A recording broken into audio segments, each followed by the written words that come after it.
গুপ্তরা কি নির্বাচন করতে পারে? পারে না। তারা মিছিল করতেছে না? করতেছে। সংসদে তারা প্রতিনিধিত্ব করতেছে না জামাত?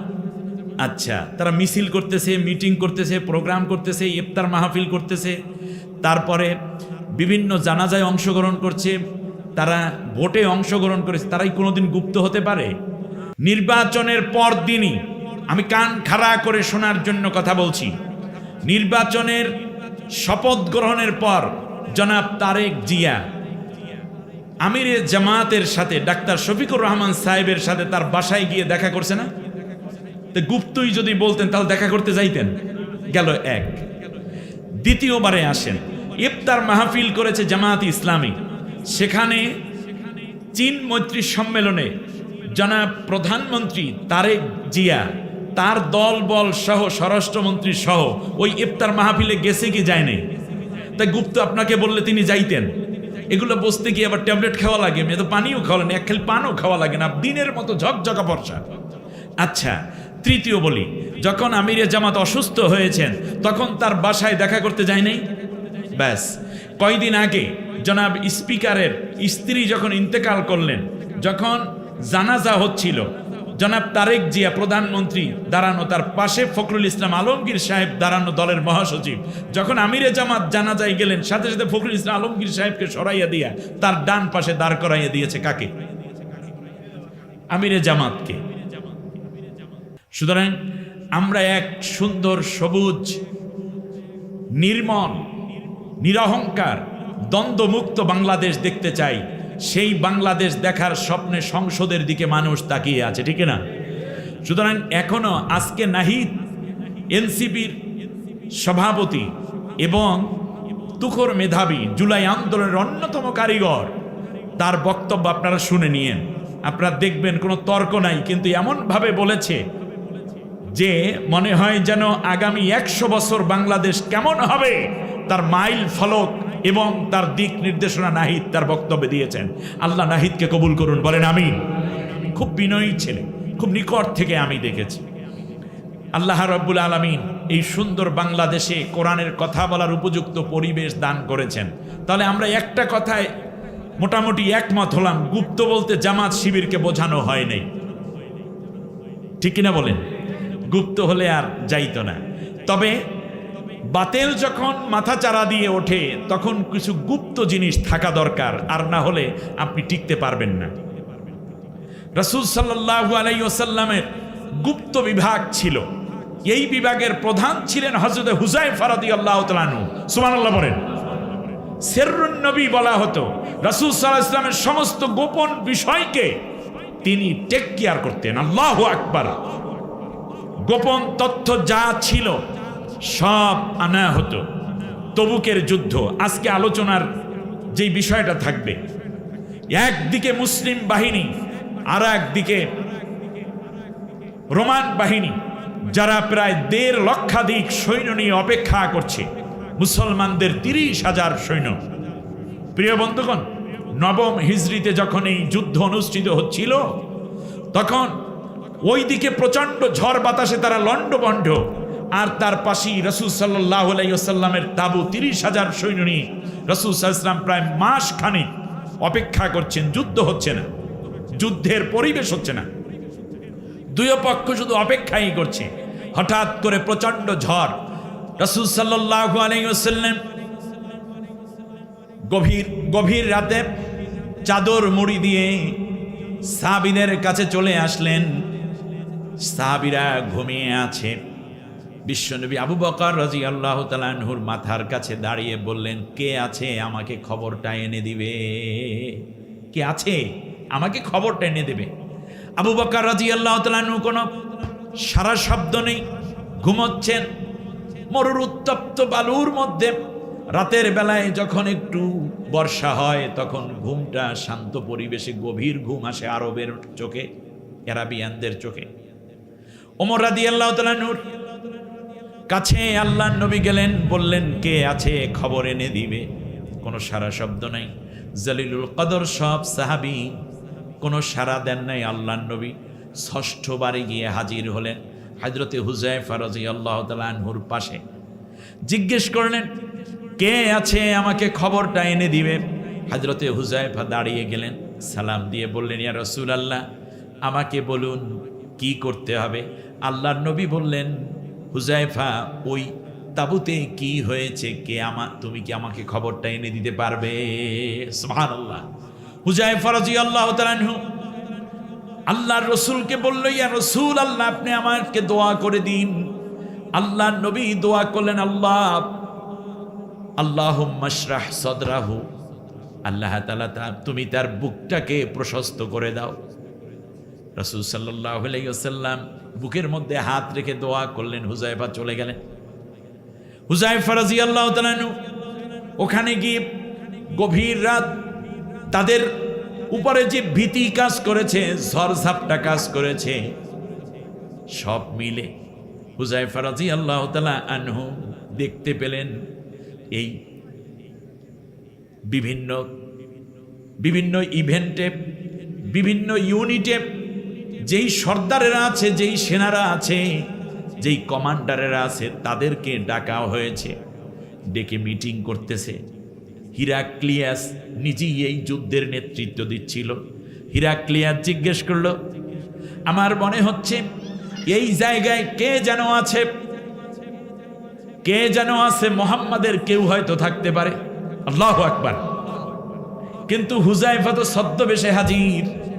হুযায়ফা রাদিয়াল্লাহু তাআলা আনহু দেখতেছেন তৃতীয় কাতারে তিনি বসা, এভাবে বসে আছে 250-300 কমান্ডার। এবার বলল, তোমরা কাজ করো, একে অন্যের পরিচয় জানো। যেমন এইভাবে জিজ্ঞেস করলে, যেমন এ বললেন, আমি আফিফি, 9 নম্বর সেক্টর থেকে আসছি, এরপর আমি। হুযায়ফা রাদিয়াল্লাহু তাআলা আনহু দেখতে পেলেন তার ডান পাশে যখন নিজের পরিচয় নিজে দিবে, হঠাৎ করে নিজের পরিচয় দেওয়ার আগে এই ডান পাশের জনকে জিজ্ঞেস, এই তুমি মনে হয় মুহাম্মাদের কাছ থেকে আসছো? তুমি না, তুমি গোয়েন্দাগিরি করতে আসছো মুহাম্মাদের কাছ থেকে? আরে না, আমি 11 নম্বর সেক্টর থেকে আসছি, আমার ইউনিট নাম্বার 13। ও আচ্ছা, তুমি? তোমাকে তো মনে হচ্ছে তুমি মুহাম্মাদের দল থেকে আসছো। আরে মিয়া না, আমি তো, আমার নামেই, আমি 21 নম্বর ইউনিট থেকে আসছি, আমার ডেজিগনেশনে। আচ্ছা ঠিক আছে, তার সামনের দিকে আগান। এর মানে নিজের পরিচয়ই দেয়নি। আপনি ঘুমাচ্ছেন নাকি?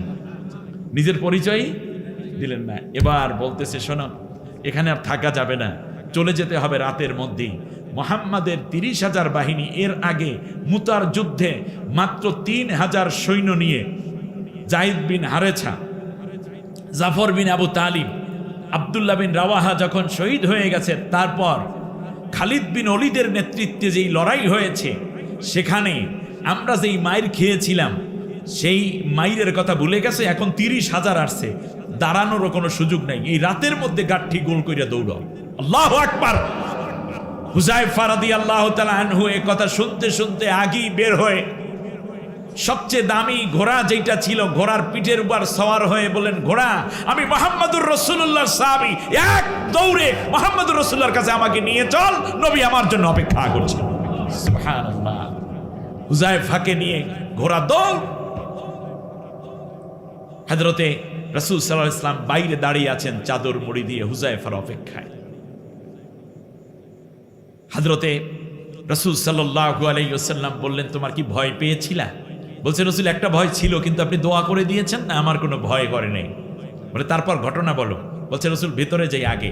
ভিতরে গিয়ে রাসূল সাল্লাল্লাহু আলাইহি ওয়াসাল্লামের সাথে, বুকের সাথে গলা লাগিয়ে হুযায়ফা রাদিয়াল্লাহু তাআলা আনহু কিছুক্ষণ থাকলেন এবং আল্লাহর কাছে দোয়া করলেন, আল্লাহ, দুনিয়ায় যেমন হুযায়ফার ভয় তুমি দূর করে দিয়েছো, কিয়ামতে, আদালতে, আখিরাতে, কবরে, হাসরে, মিজানে আমার হুযায়ফাকে তুমি কোনো ভয় দিবে না। সুবহানাল্লাহ, আল্লাহু আকবার। এ হচ্ছে হুযায়ফা,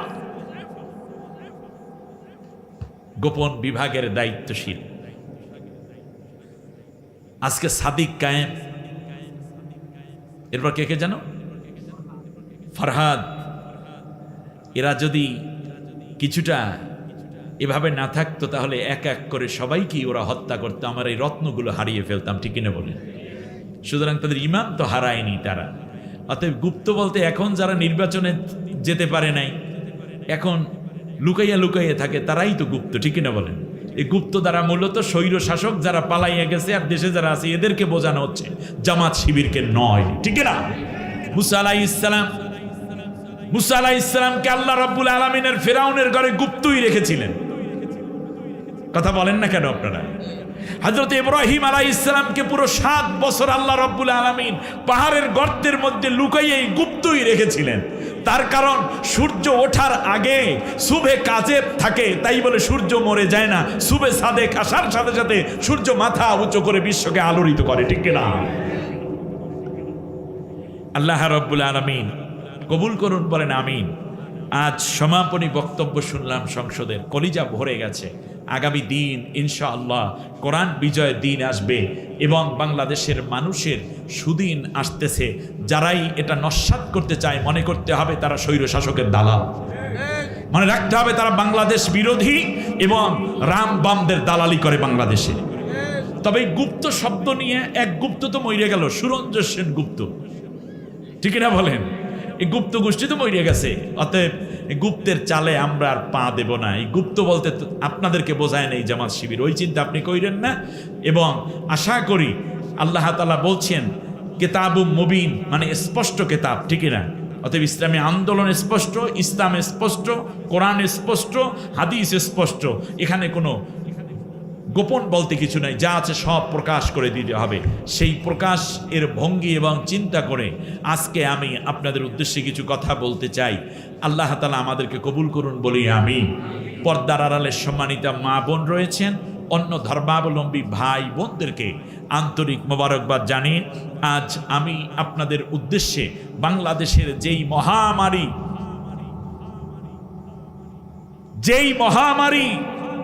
যেই মহারোগ, যেই মহাব্যাধি, যেই মহা ডিজিজ, যেই মহা এক মরণ ব্যাধি আমাদেরকে শেষ করে দিয়েছে, সেই মরণ ব্যাধি আজ আপনাদের সামনে উপস্থাপন করব এবং এই মরণ ব্যাধি থেকে বাঁচার উপায় আমি আপনাদেরকে বলে দেব, আমার আলোকে না, আল্লাহর কোরআনের আলোকে ইনশাআল্লাহ বিমাশিয়াতিল্লাহ অবে ফাদলিল্লাহ। আমি আশা করি আপনারা কাগজ কলম নিয়ে বসবেন এবং কাগজ কলমে সুন্দর করে লিখে নিতে হবে কলম দিয়ে, যাতে করে পরবর্তীতে এই বিষয়ে আপনারা অন্যকে জানানোটাও সহজ হতে পারে। আল্লাহর নবী বলেছেন কিয়ামতের পূর্বে মানুষ দুইটা দল হবে, ফুসতাতুন ঈমান লা নিফাকা ফীহি ওয়া ফুসতাতুন ঈমান ওয়া ফুসতাতু নিফাক লা ঈমানা ফী। দুইটা দল হবে। এক দল হবে ঈমানদার, যাদের ভিতর কোনো মুনাফিকি থাকবে না। আরেক দল হলো মুনাফিক, যাদের মধ্যে কোনো ঈমান থাকবে না। দল হবে কয়টা? কিয়ামতের পূর্বে দল হবে কয়টা? দুইটা। একটা হবে মুনাফিকির দল, আর একটা হবে মুমিনের দল। জোরে বলেন। একটা হলো যাদের ভিতর কি থাকবে না, আর একটা হলো মুনাফিকের দল, যাদের ভিতরে কোনো মুনাফিকি থাকবে না। মুমিনের ভিতর মুনাফিকি থাকবে না, আর মুনাফিকের ভিতরে ঈমান থাকবে না। যারা মুনাফিক হয়ে যাবে তাদের অবস্থা কেমন? আল্লাহর নবী বলেছেন ইউসবিহুর রাজুলু ফিহা মুমিনা ওয়া ইউমসি কাফিরা। সকালবেলায় একজন মানুষ মুমিন হয়ে বের হয়ে যাবে, ঘর থেকে বের হবে, আর সন্ধ্যাবেলায় সে কাফের হয়ে ঘরে ফিরবে। নাউযুবিল্লাহি মিন যালিক। সেই মহা কঠিন এক পরিবেশ পরিস্থিতি আমরা এখন অতিক্রান্ত করছি। আল্লাহর নবীর সাহাবীগণ আরজ করল, ইয়া রাসূলুল্লাহ, ওই মহা কঠিন সময় যখন আসবে আমার সেই ভাইয়েরা, আমার বোনেরা কিয়ামতের পূর্বে আপনাকে পাবে না, আমাদেরকেও পাবে না, আমাদের পরবর্তী তাবিঈনদেরকে পাবে না, তাবিঈনদেরকে পাবে না। ইয়া রাসূলুল্লাহ, তাহলে তারা কেমন করে ঈমানের উপরে টিকে থাকবে? আল্লাহর নবী ওই সময় এই কঠিন ভয়াবহ পরিস্থিতিতেও ঈমানের উপর টিকে থাকার জন্য একটা ঔষধ দিয়ে গেছেন। আমার ভাইরা, আপনারা কি ঔষধ নিতে রাজি আছেন? আল্লাহর রসুল বলেছেন, ওই মহা কঠিন দুর্দিনে ঈমান যখন ধ্বংস হওয়া শুরু হয়ে যাবে, সেই মুহূর্তে ঈমান বাঁচানোর জন্য আমি মুহাম্মদুর রাসূলুল্লাহ আমার উম্মতের জন্য একটা ঔষধ দিয়ে গেলাম। তাআল্লাম কিতাবাল্লাহি ওয়াত্তাবি' মা ফীহি, বেশি বেশি করে আল্লাহর কোরআনের তালিম দিতে থাকবা, কোরআনের তাফসীর করাবা, কোরআনের দার্স দিবা, কোরআনের তিলাওয়াত করবা, স্টাডি ক্লাস করবা, কোরআন নিয়ে বেশি বেশি কথা বলবা, কোরআনের দাওয়াত দিবা, আল্লাহর কেতাবের দাওয়াত বেশি বেশি করে দেবা। কোনো বাবার কেতাব, মুরব্বির কেতাব, হুজুরের কেতাব, পীর সাহেবের কেতাব নয়, বরং যালিকাল কেতাব বলতে কি বোঝায়? আল্লাহর কোরআন, এই কেতাবের বেশি বেশি তালিম যদি তোমরা করতে পারো আর ওই তালিমে যদি শামিল হতে পারো, তাহলে আমার সাহাবীগণ, আমি তোমাদের মাধ্যমে সুসংবাদ দিয়ে গেলাম, তারা ঈমান হারা হবে না, তারা জান্নাতি হয়ে থাকবে। আমার কলিজার টুকরা, কাটা খালি কুল যুবক ভাইয়েরা, তরুণ ভাইয়েরা, মনে হয় যেন ঈমান বাঁচানোর জন্য একটা ঝুঁকিপূর্ণ সময়েও কোরআনের এই সুন্দর আয়োজন করেছে।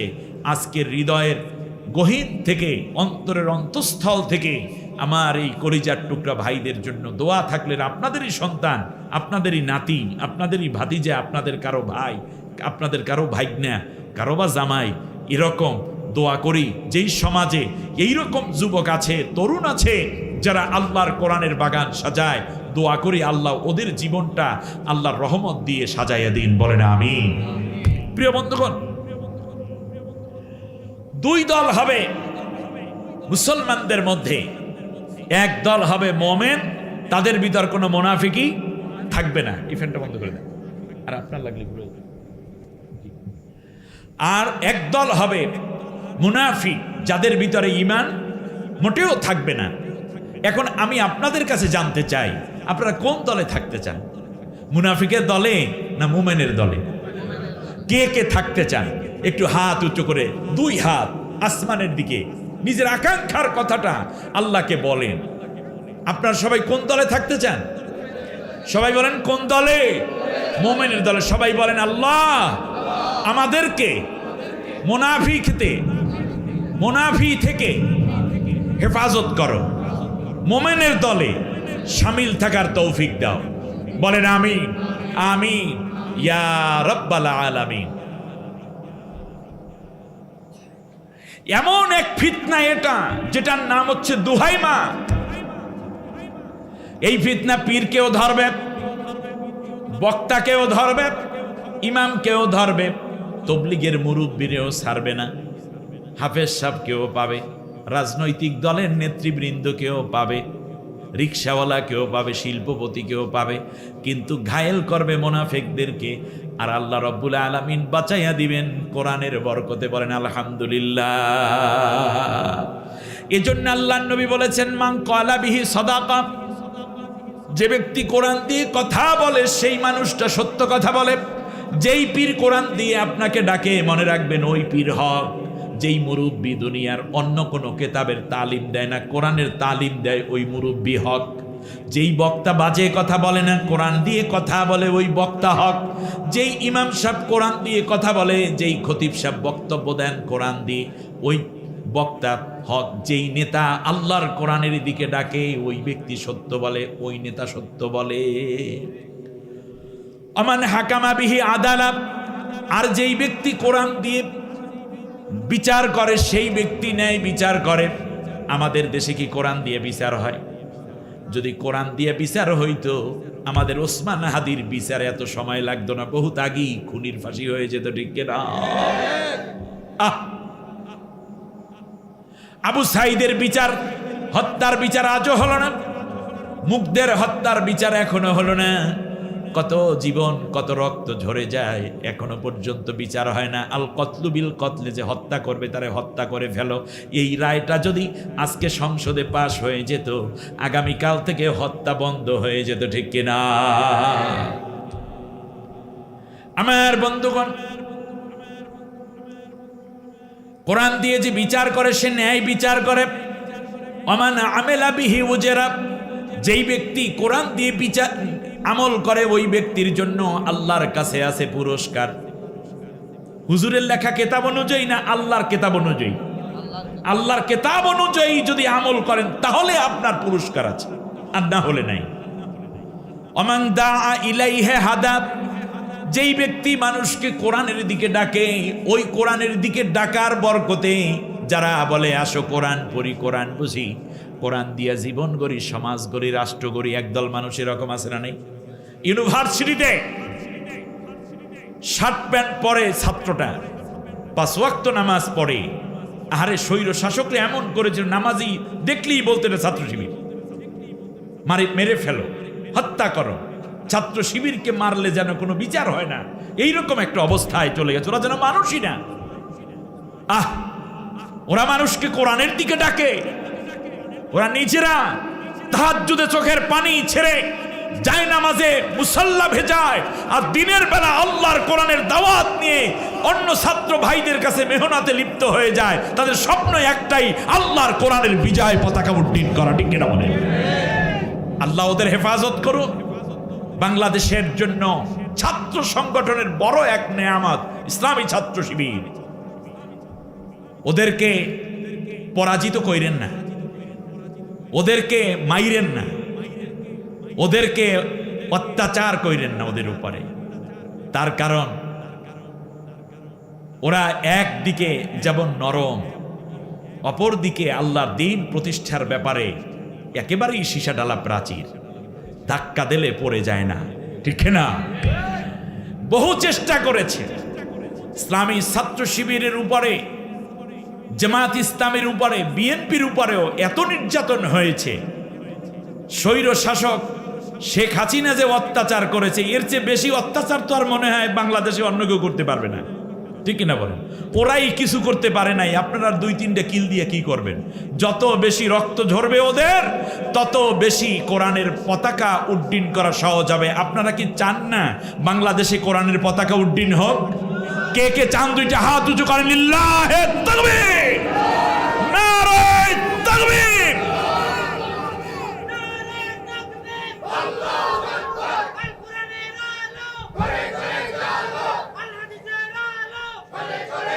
আল্লাহ কবুল করুন, বলেন আমিন। সামনে আগাতে হবে। প্রিয় বন্ধুগণ, আল্লাহ নবী বলেছেন যে ব্যক্তি কোরআনের দিকে মানুষকে ডাকে সে হেদায়েতের উপরে থাকবে। সুবহানাল্লাহ বলেন।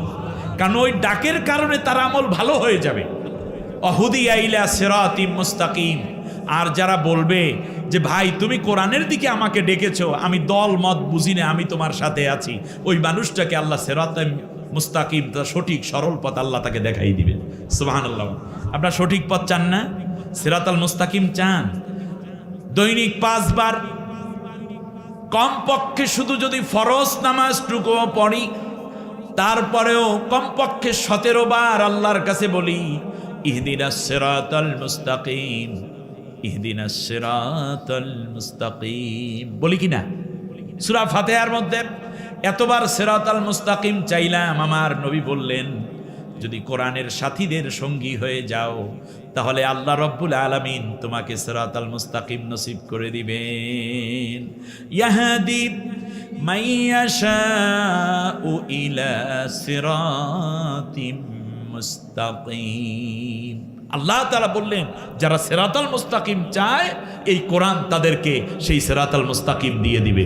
এটা কোনো পীরের কিতাব না, হুজুরের কিতাবে না, কোনো মুরব্বির কিতাবে না, সরাসরি আল্লাহর কিতাব অনুযায়ী যারা চলে তাদেরকে সিরাতাল মুস্তাকিম দেখাই দেন কে? আল্লাহ। প্রিয় বন্ধুগণ, এই জন্য আমার আলোচনা শুনতে হবে বড় নির্মোহভাবে। কোনো দলীয় দৃষ্টিকোণ, তরিকার দৃষ্টিকোণ, কিংবা কোনো উসুলের দৃষ্টিকোণ, অথবা কোনো ওই মাযহাবের দৃষ্টিকোণ, অথবা লামাযহাবী হয়েও না। মনে রাখবেন, কোরআন শোনার জন্য দৃষ্টিকোণ হলো এই যে কোরআনে যা আছে আমি মানি, কোরআনে যা নাই, কোরআনের বিপরীতে যা আছে আমি তা মানি না। আপনারা কি এই দৃষ্টি ফলো করতে পারবেন? তাহলে আজকের মাহফিল আমাদের সকলের জন্য নাজাতের ওসিলা হয়ে যাবে, বলি আমিন। মুনাফিক, এই পৃথিবীতে মুনাফিক কিছু নেক কাজ করে। মুনাফিকরা কি করে? নেক কাজ করে। কিন্তু মুনাফিকের নেক কাজের উদ্দেশ্য কি? আল্লাহর সন্তুষ্টি অর্জন করে ইসলামের বিজয়, নাকি ইসলামের 12টা বাজাইয়া ইসলামকে চিরতরে ধ্বংস করা? কোনটা উদ্দেশ্য কি? ইসলামকে ধ্বংস করা। ইয়েস, তাহলে মুনাফিক যত নেক কাজ করে বাহির বাহ্য দৃশ্যে যদিও দেখা যায় যে মসজিদ বানাইছে, ওরে আল্লাহ এতিম খাওয়াইছে, কি সুন্দর দাড়ি রেখেছে, টুপি পরেছে, ওরে আল্লাহ সে তো এতজন পীরকে ফ্রি গাড়ি দিয়ে দিছে, অমুক মুরব্বীকে একটা বড় দামি লেক্সাস গাড়ি গিফট করেছে, প্রাডো গাড়ি দিয়েছে, একসাথে 1 লক্ষ ভাইকে খাওয়াইয়া দিয়েছে। প্রত্যেকটার পেছনে তাদের উদ্দেশ্য কি? ইসলাম প্রতিষ্ঠা করা না ইসলাম ধ্বংস করা?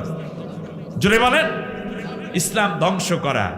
এজন্য আজকের আলোচ্য বিষয় হচ্ছে মুনাফিকের নেক কাজের ধরন ও লক্ষ্য উদ্দেশ্য। বলেন তো আলোচ্য বিষয় কি? মুনাফিকের নেক কাজের ধরন ও লক্ষ্য উদ্দেশ্য। সর্বোপরি মুনাফিকের পরিণতিও আমি আপনাদের সামনে ইনশাআল্লাহ বলার চেষ্টা করব। আচ্ছা, আমি আপনাদেরকে প্রথমে বলতে চাই, মুনাফিকরা কি মোমেন নাকি কাফের? সত্যবাদী না মিথ্যাবাদী? তাওহীদপন্থী না মুশরিক? ওরা কি নেককার না ফাসেক? এর চেয়ে শক্ত কথা আমি আর বলতে পারবো না। তার চেয়ে বড় শক্ত কথা হচ্ছে, প্রত্যেকটা কথার পেছনে আমি আল্লাহর কোরআন দিয়ে দলিল দেব ইনশাআল্লাহ বিমাশিয়াতিল্লাহ ওয়া বিফাদলিল্লাহ।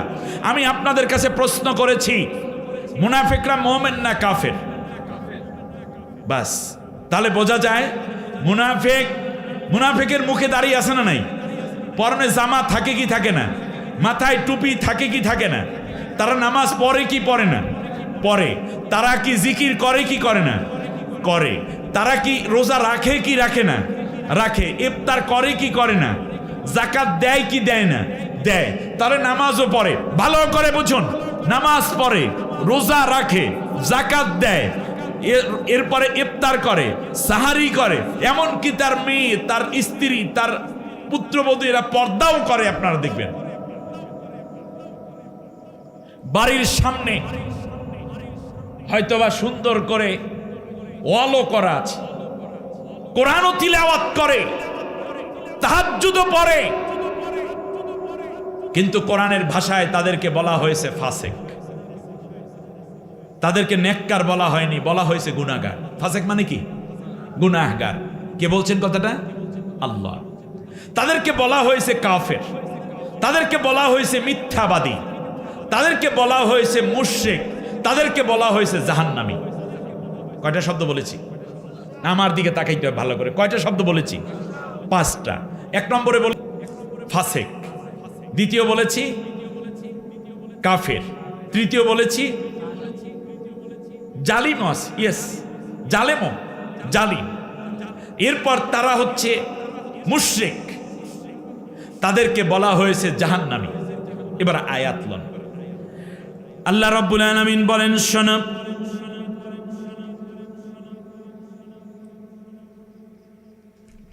এক নম্বর কথা হলো,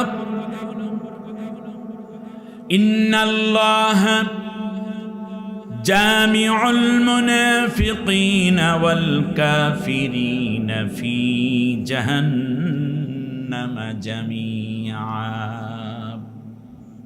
সূরার নাম সূরা নিসা, আয়াত নম্বর 140। আল্লাহ রাব্বুল আলামিন বলেন, কাফেরের যেই শাস্তি মুনাফিকেরও সেই শাস্তি। তাহলে কার কায়ম মুকাম করা হলো? মুনাফিককে কার স্থলাভিষিক্ত করা হয়েছে? কাফেরের। তাহলে এক অর্থে তারা কি? কাফের। আমার কথা না আল্লাহর কথা? আল্লাহর কথা। আল্লাহ রাব্বুল আলামিন বলেন, শোনো, এই গেল কাফের। এবার আসেন তারা গুনাহগার, তারা পাপী। সূরার নাম সূরা তাওবা, আয়াত নম্বর 67। আল্লাহ রাব্বুল আলামিন বলেন, ইন্নাল মুনাফিকিনা হুমুল ফাসিকুন। কার কথা? আপনি নামাজি বললে হবে? আপনি রোজাদার বললে হবে? আল্লাহ বলছেন তারা কি? ফাসেক। নিঃসন্দেহে, আবার ইন্না লাগাই আল্লাহ বলছেন নিঃসন্দেহে মুনাফিকরা হচ্ছে চূড়ান্ত পাপিষ্ঠ। আল্লাহ রাব্বুল আলামিন বলেন, শোনো,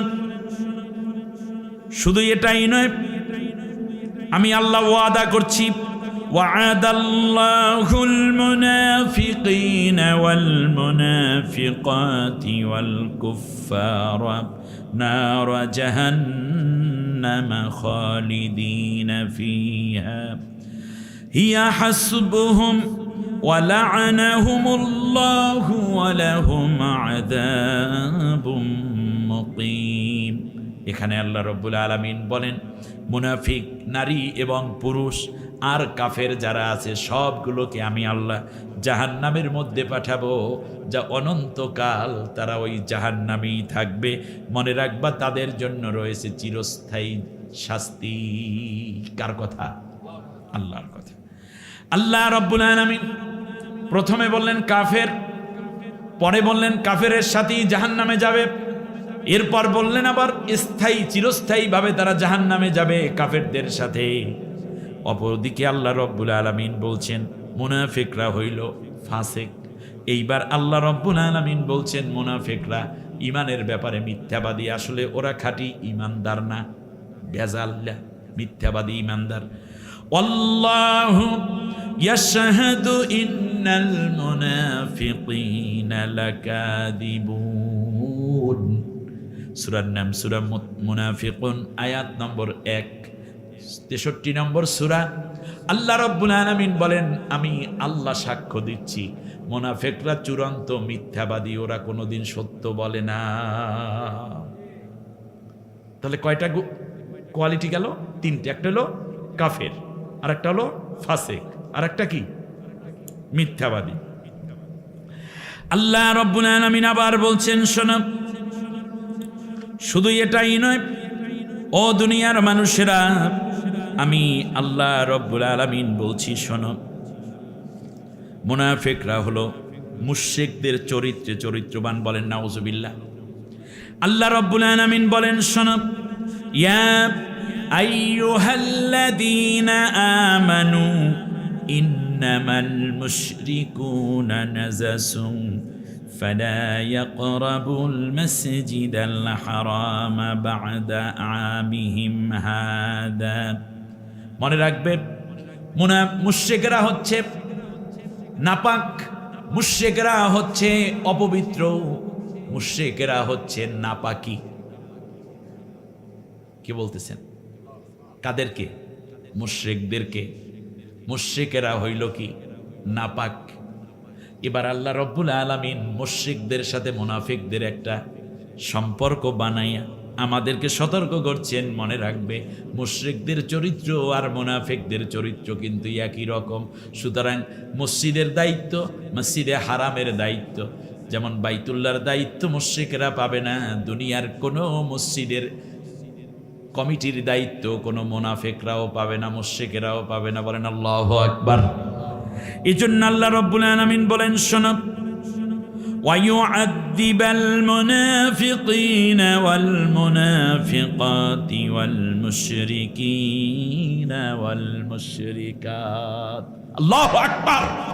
ওখানে বলছেন কাফেরের সাথে জাহান্নামী বানাবো মুনাফিককে, আর মুনাফিকদের ভিতরে শিরক এবং অংশীদারিত্বের যেই একটা দুর্চরিত্র থাকে মুশরিকের মতো, এই জন্য আমি আল্লাহ রাব্বুল আলামিন মুনাফিকদেরকে মুশরিকদের সাথে একত্রিত করে জাহান্নামের মধ্যে আমি আল্লাহ শাস্তি দেব। তাহলে কয় গ্রুপ গেল? আল্লাহ রাব্বুল আলামিন এরপর আবার বলছেন, শোনো দুনিয়ার মানুষ, শুধু এটাই নয়, আমি আল্লাহ রাব্বুল আলামিন মুনাফিকদের ব্যাপারে চূড়ান্ত সিদ্ধান্ত নিয়ে ফেলেছি। ইন্নাল মুনাফিকিনা ফিদ দারকিল আসফালি মিনান নার ওয়া লান তাজিদ লাহুম নাসীরা। সূরা নিসার 145 নম্বর আয়াতের মধ্যে আল্লাহ রাব্বুল আলামিন বলছেন, মুনাফিকদের জন্য আমি আল্লাহ রব্বুল আলামিন ঘোষণা করে দিলাম জাহান্নামের সর্বনিম্ন স্তরে এরা যাবে, কশ্চিনকালেও এরা জান্নাতে আসতে পারবে না, এবং দুনিয়া আখেরাতে মুনাফিকদের জন্য কোনো সাহায্যকারী নাই। জাহান্নামের একেবারে নিম্ন স্তরে। নিম্ন স্তর কেন? তাহলে বোঝা যায় জাহান্নামটা হচ্ছে এভাবে 1 2 3 জাহান্নাম, লাযা, হুতামা, সাইদ, শাক্কর, জাহিম, হাউইয়া, একেবারে নিম্ন স্তর না? তাহলে বোঝা একটার নিচে আর একটা, উপরে জাহান্নাম, এটার মধ্যে জাহান্নামীদেরকে ঢোকানো হবে কঠিন শাস্তি দিয়ে। তার রক্ত, পুজ, গোশত, হাড্ডি যখন গলে গলে পরের জাহান্নামের মধ্যে যাবে, সেইটার মধ্যে আছে আবার জাহান্নামীরা, ওরা আবার উপরেরটা রক্ত গোশত খাইবে, মানে পুষ খাইতে থাকবে। এটার পর এইটা আবার গলে যাবে, সেইটা যাবে নিচের, এমনি করে করে গলতে গলতে গলতে গলতে শাস্তি একেবারে সর্বনিম্ন স্তরে যেটা ড্রেন হবে, সেই ড্রেনের মধ্যে সেফটি ট্যাঙ্কের ভিতর ফালানো হবে। কাদেরকে? আমার কথা আপনারা বুঝতে পেরেছেন? আল্লাহ রাব্বুল আলামিন বলেন, শোনো, ওয়াবাশশিরিল মুনাফিকিনা বিআন্না লাহুম আযাবান আলীমা। আল্লাহ রাব্বুল আলামিন বলেন, ও দুনিয়ার মানুষেরা, বিশেষ করে নবীকে বলছেন, ও নবী, তুমি মুনাফিকদেরকে সুসংবাদ দাও। কি সংবাদ? আচ্ছা, কেউ এমপি হয়ে গেছে, এটা দুঃসংবাদ না সুসংবাদ? সুসংবাদ। A+ পেয়েছে, দুঃসংবাদ না সুসংবাদ? তাহলে এখন জাহান্নামে যাবে, এটাকে আল্লাহ সুসংবাদ বললেন কেন? কটাক্ষ করে। কি করে? কটাক্ষ করে। যেমন ছেলে আসার কথা মাগরিবের ওয়াক্তে, কিন্তু বন্ধুদের আড্ডায় পড়ে আসছে 9টার সময়, বাবা বারান্দায় একটু শুয়ে আছে, হয়তোবা একটু পেপার পত্রিকা পড়ছে বা একটু বিশ্রাম করতেছে। এমন সময় আস্তে আস্তে করে চুপি চুপি ছেলে ঘরের ভিতর ঢোকে। তখন মাই বলছে, তোমার আব্বু আছে, মজা দেবে আনে। এ মজা মানে কি? এই মজা মানে কি? পানিশমেন্ট। ঠিক তেমনই আল্লাহ তাআলা একটু কটাক্ষের সুরে বলছেন, নবী, মুনাফিকদের জন্য রয়েছে জাহান্নামের চূড়ান্ত শাস্তি, তুমি এই কথাটা ওদেরকে জানাইয়া দাও, সুসংবাদ দিয়ে দাও। বলেন নাউযুবিল্লাহি মিন যালিক। আমার ভাইয়েরা, কেমন শাস্তি? আল্লাহ রাব্বুল আলামিন বলেন, শোনো, ওয়ালা তুযিবিকা আমওয়ালুহুম ওয়ালা আওলাদুহুম ইন্নামা ইউরিদুল্লাহু আন يعذبهم بها في الدنيا وتزهق أنفسهم وهم كافرون। আল্লাহু আকবার। খুব জটিল কথা, আবার বুঝুন। সূরার নাম সূরা তাওবা, আয়াত নম্বর 85। আল্লাহ রাব্বুল আলামিন বলেন, ও নবী, তুমি দেখতে পাবে এই মুনাফিকরা মাঝে মধ্যে দেখবা অনেক দালালি করে, টাকা পয়সা পায়, বাড়ি আছে, গাড়ি আছে। ये हाल तेरा जाल है, मकसूद तेरा माल है, कि अजीब तेरा चाल है, लाखों को अंधा कर दिया। ये हाल तेरा जाल है। তুমি ইসলামকে বিক্রি করে নিজেকে বুজুর্গগিরি দেখাইয়া বহু মানুষকে তুমি ধোঁকা দিয়েছো। মকসুদ তেরা মাল হয়, তোমার উদ্দেশ্য আসলে মাল ফুলুস, তোমার টার্গেট। ইসলামের নাম ভাঙ্গাইয়া যা বলতেছো তাই ইসলামের জন্য বলো না। তোমার খানকা, তোমার বাড়ি, তোমার গাড়ি, তোমার মার্কেট, তোমার সৌন্দর্য, তোমার প্রভাব প্রতিপত্তি বিস্তারই তোমার টার্গেট, আসলে ইসলাম বিস্তার তোমার টার্গেট না।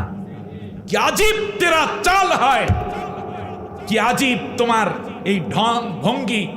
লাখো কো আন্ধা কর দিয়া, তুমি লক্ষ লক্ষ মানুষকে মুরিদ বানাইয়া তাদেরকে অন্ধ বানাই দিয়েছো। ঠিক আছে কিনা? আপনাদের এই চট্টগ্রামে নাই নাকি? চট্টগ্রামে বরং বেশি আছে এটা, ঠিক না? আমার ভাইয়েরা খেয়াল করুন, আল্লাহ রাব্বুল আলামিন বলেন, নবী, ওরা দেখবে কোন সরকার ওদেরকে ধরে না। অনেক আলেমকে ফাঁসি দেয়, জেল দেয়, আয়না ঘরে নেয়, কিন্তু তাদের শরীরের মধ্যে বাইং মাছের মতো তেল মাখায় এক ফোঁটাও লাগে না। আছে না নাই? আছে। তাদের খানকাটা খুব সুন্দরই থাকে, তাদের ব্যবসাটাও ভালো থাকে, আবার দেখবা তারা ইসলামে আসছে ঠিকই, সব মানুষকে ডাইকে আসছে, হঠাৎ করে দেখবা কোন দিক থেকে যেন একটা কি পাইয়া ইসলামের দল থেকে আবার আলাদা হইয়া যাইয়া দেখবা নতুন কইরা কি জানি একটা বানায়। তার কারণ সব দিকে তারা ঠিক রেখা চলতে চায়, যার উদ্দেশ্য হলো এই যে নবী তোমাকে বলি ওদের সন্তান সন্ততি দল মুরিদ লোক এবং তাদের অট্টালিকা দেখিয়া তুমি কোনো চিন্তা করবা না। আমি আল্লাহ রব্বুল আলামিন চাই ওদের এই টাকা পয়সা ধন দৌলত প্রভাব প্রতিপত্তি দিয়া দুনিয়ায় আমি ওদেরকে শাস্তি দিতে চাই। অতএব যারা ইসলাম সাইরা ইসলামের নাম ভাঙ্গাইয়া যারা ইসলামের ক্ষতি সাধন করতে, সে যত বড় বুজুর্গ হোক, পীর হোক, বক্তা হোক, দল হোক, রাজনীতিবিদ হোক, মনে রাখবেন কোনো দিন তাদের সম্পদ, তাদের সন্তান সন্ততি শান্তি দেবে না। কয়দিন পরে দেখবেন ওইগুলোই তাদের বড় কষ্টের কারণ হয়ে যাবে। আল্লাহ রব্বুল আলামিন এরপর বলছেন শোনো, অতাজহাকা আনফুসুহুম, এর দ্বারা তাদের শেষ বিদায়টা এমন হবে, দুনিয়ায় তো শাস্তি দেব, অহম কাফিরুন, আর মৃত্যুর সময় আমি আল্লাহ ওদেরকে কাফের অবস্থায় মৃত্যু দেব। তাই মুনাফিকি যারা করে তারা ঈমান নিয়ে মরতে পারে না, তারা কি হয়ে মরে? আরো জোরে বলেন, কি হয়ে মরে? আমি আজ এখানে নসিহত করতে বলছি, কোনো ব্যক্তি কিংবা কোনো গোষ্ঠীকে আমি টার্গেট করে বসি নাই। আজ যদি আপনি ইসলাহ হতে না পারেন তাহলে আল্লাহ বলছেন অতাজহাকা আনফুসুহুম ওয়া হুম কাফিরুন, শেষ বিদায়টা আমি আল্লাহ থেকে কাফের অবস্থায় ইন্তেকাল করাবো। এই জন্য ইন্নাল্লাহা জামিউল মুনাফিকিনা, এজন্য আল্লাহ তাআলা বলছেন যে আমি আল্লাহ রাব্বুল আলামিন মুনাফিকদেরকে এবং কাফেরদেরকে একত্রে আমি আল্লাহ তাআলা জাহান্নামে করে দেবে। ইন্নাল্লাহা জামিউল মুনাফিকিনা ওয়াল কাফিরিনা ফি জাহান্নামা জামিয়া, মুনাফিক এবং কাফেরকে আমি এক জাহান্নামের মধ্যে ঢুকাই দেব। কারণ আল্লাহ তাআলা মুনাফিককে মুমিন বলেন নাই, বলছেন কি? ও সারা জীবন লা ইলাহা ইল্লাল্লাহ জিকির করবে ঠিকই, যদি মুনাফিক হয়ে যায়, টার্গেট যদি দুনিয়া হয়, টার্গেট যদি নিজের কিছু ফুলুস হয়, টার্গেট যদি ইসলামী দল বিজয় না হয়ে কোনো তাগুতি শক্তির বিজয়ের টার্গেট হয়, আর নাম যদি ইসলামের করে, মনে রাখবেন মৃত্যুর সময় তারও ওই বুজুর্গ হোক, পীর হোক, ঈমান নসিব হবে না, সে কাফের হয়ে মারা যাবে। কি মনে করেছেন খেলা? একদল কোরআনের জন্য, ইসলামের জন্য ফাঁসির মঞ্চে, আয়না ঘরে, রিমান্ড মামলা, ঘরবাড়ি ছাড়া। আর আমি আপনি যদি এরকম ওই ইসলামের কথাই বলি, কিন্তু সুবিধাবাদী আতর দিয়ে মাশাআল্লাহ গায়ে সুগন্ধি নিজেও দেই, অন্যরেও লাগাই দেই, আসেন কিছু ইসলাম পালন করেন, ইসমাইল পালন করেন, ইসলাম পালন করেন না। ইসলাম আর ইসমাইল এক জিনিস না। আল্লাহ আমাদেরকে হক বোঝার তৌফিক দিন। প্রিয় বন্ধুগণ, এজন্য যদি আপনি হেদায়েতের উপর থাকতে চান তাহলে আজকের আলোচনা আপনার জন্য, আপনার হেদায়েতের জন্য, আমার হেদায়েতের জন্য। আল্লাহ যেন কবুল করেন, বলি আমিন। যেই পীর মুনাফিকি করে সেই পীরের মুরিদ হওয়া যাবে না, হয়ে থাকলো পীরকে তালাক দিয়ে আল্লাহর কোরআনের জন্য নিজেকে উজ্জীবিত করতে হবে, ঠিক কিনা বলেন? যেই মুরব্বী আমার আল্লাহর কোরআন দিয়ে নিজেকে প্রতিষ্ঠিত করতে চায় না, কোরআনের আহ্বানে সাড়া দেয় না, আমি ওই মুরব্বীকে মানি না, আমার আল্লাহর কোরআনকে আমি মানি। এই মুনাফিক বসতে আবার এমএ পাস দরকার নাই। বিগত কয়েক দিনের মধ্যে বড় বড় বুজুর্গদের চেহারা দেখলেই বোঝা যায় তারা কোন হালতে আছে, ঠিক কিনা বলেন? আল্লাহ রাব্বুল আলামিন এই মুনাফিকদের পরিচিতি কোরআনের মধ্যে তুলে ধরেছেন। এত কঠিন কথাগুলো বলার পরে আমি আপনাদের কাছে জানতে চাই, এক নম্বর হচ্ছে মুনাফিকরা হচ্ছে কাফের, মুনাফিকরা হচ্ছে মুশরিক, মুনাফিকরা হচ্ছে জালেম, মুনাফিকরা হচ্ছে মিথ্যাবাদী, মুনাফিকরা হচ্ছে জাহান্নামী। কথা বুঝে কোনো ভেজাল আছে? মৃত্যুর সময় তাদের ঈমান নসিব হয় না। মুনাফিকরা মিথ্যাবাদী। এই সমস্ত কোয়ালিটিগুলো এবং তাদের পরিণতি বলার পরে আমি একটা ছোট্ট উদাহরণ দিয়ে মূল আলোচনাটায় চলে যেতে চাই। অসুবিধা হবে আপনাদের? এই ছোট মোবাইলটা আমার কাছে দেন। জাযাকাল্লাহ, টাইমটা দেখার জন্য। প্রিয় বন্ধুগণ, ইমানের মধ্যে যদি আপনি মুনাফিকি রাখেন তাহলে আপনার ইমান বাদ, তাহলে আপনি মোমেন না কাফের, তাওহীদপন্থী নাকি শিরকপন্থী, আপনি কি নেককার না ফাসেক, সত্যবাদী না মিথ্যাবাদী, আপনি জান্নাতি না জাহান্নামী, আপনি ইহসানকারী না জালেম। আপনি বড় বড় টিউবওয়েল দিলেন, 10 জন মানুষকে খাওয়ান দিলেন, 50টা এতিমখানা বানাইলেন, আল্লাহ কয় তুই জালেম। বুঝে আসছে? এবারে আসেন, আল্লাহ নবীর সাথী নামাজ পড়ত, খুব জটিল, মহা জটিল কথা আমি বলছি। যেই রোগ আপনার ইমানটারে শেষ করে দিয়ে, আপনি কিসের তাহাজ্জুদ পড়েন? তাহাজ্জুদ বাদ দেন, কমপক্ষে তার আগে তাহাজ্জুদ পড়ার আগে মুনাফিকিটা বাদ দেন আগে, তারপরে তাহাজ্জুদ পড়েন। নাম আব্দুল্লাহ বিন উবাই, আল্লাহ নবীর মতোই দাড়ি, শুনতেছেন না? কার মতো? জামাটাও রসুলের মতো সাল্লাল্লাহু আলাইহি ওয়াসাল্লাম, মাথায় রুমাল পরে নবীর মতো, টুপিটাও একেবারে নবীর মতো। নবী যেই ব্র্যান্ডের আতর ব্যবহার করেন সেও সেই ব্র্যান্ডের আতর ব্যবহার করে।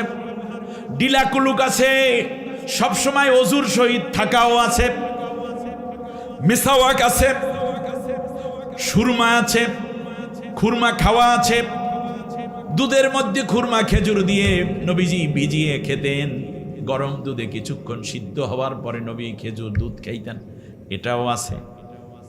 আল্লাহ নবীর মতো নফল রোজাও রাখে, নবীজির মতো ইফতার করে, নবীর মতোই তাহাজ্জুদ পড়ে, নবীর মতো সাহারি খায়, নবীর মতোই তিলাওয়াত করে। শুনতেছেন না আপনারা?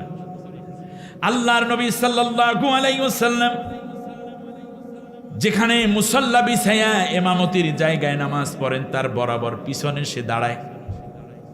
এত ঘনিষ্ঠ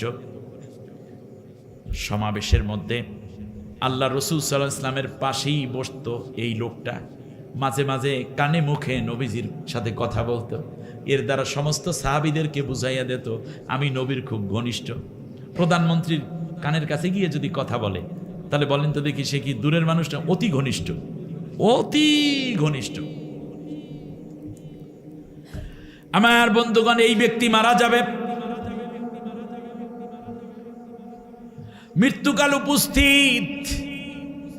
তার ছেলে নাম হচ্ছে আব্দুল্লাহ, তাকে ডেকে বলল, শোনো আব্দুল্লাহ, শোনো আব্দুল্লাহ, আমি মুহাম্মদুর রাসূলুল্লাহর উপরে তোমাকে 4টা ওসিয়ত করছি। কয়টা? 1 নম্বর ওসিয়ত হলো, আমি তো মরে যাব, নবীজির কাছে তুমি আমার সালাম পৌঁছাইয়া দিও। 1। দ্বিতীয় হচ্ছে, নবীজি সাল্লাল্লাহু আলাইহি ওয়াসাল্লাম মুহাম্মদুর রাসূলুল্লাহ সাল্লাল্লাহু আলাইহি ওয়াসাল্লাম যেন আমার জানাজাটা পড়ে। তৃতীয় ওসিয়ত হলো, আমাকে যখন কাফন জড়াবে, তখন তো 3খান কাপড় দিয়ে আমাকে জড়াবে, তার মধ্যে প্রথম যেই কাপড়টা পরাবে এটার নাম কামিজ, ইজার, লেফাফা, এরকম 3টা কাপড় থাকে।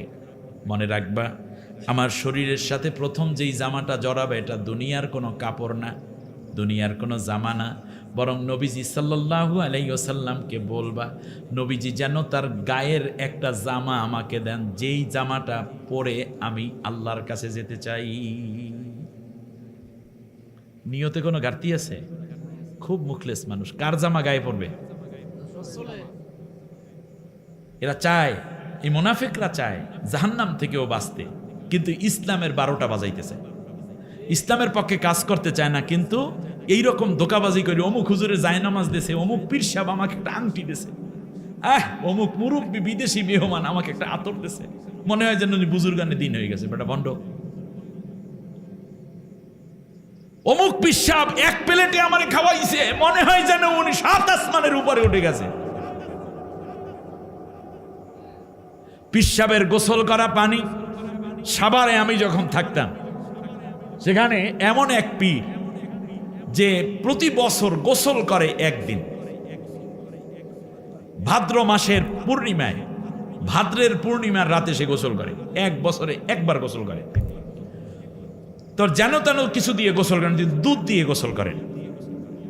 এই জন্য বড় একটা টিন আছে, টিন মানে শীত টিন, যেটা দিয়ে আগের দিনে মহিলারা ধান সিদ্ধ করতে, এখনো তো ধান সিদ্ধ করে, আছে না, 4-5টা এবং উঁচু করা, মাঝখানে ধান দেয়, পানি দেয়, তারপর জাল দিয়ে ধানটা সিদ্ধ করে, এরকম আছে না? নেই? আছে।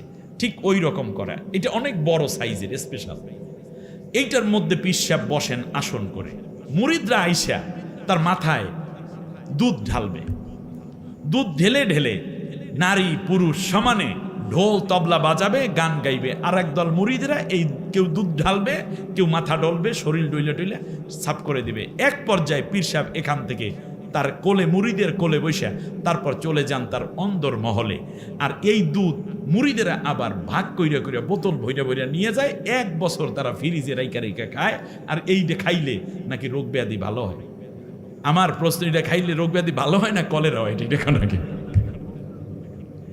1 বছর পর্যন্ত গোসল করলো না,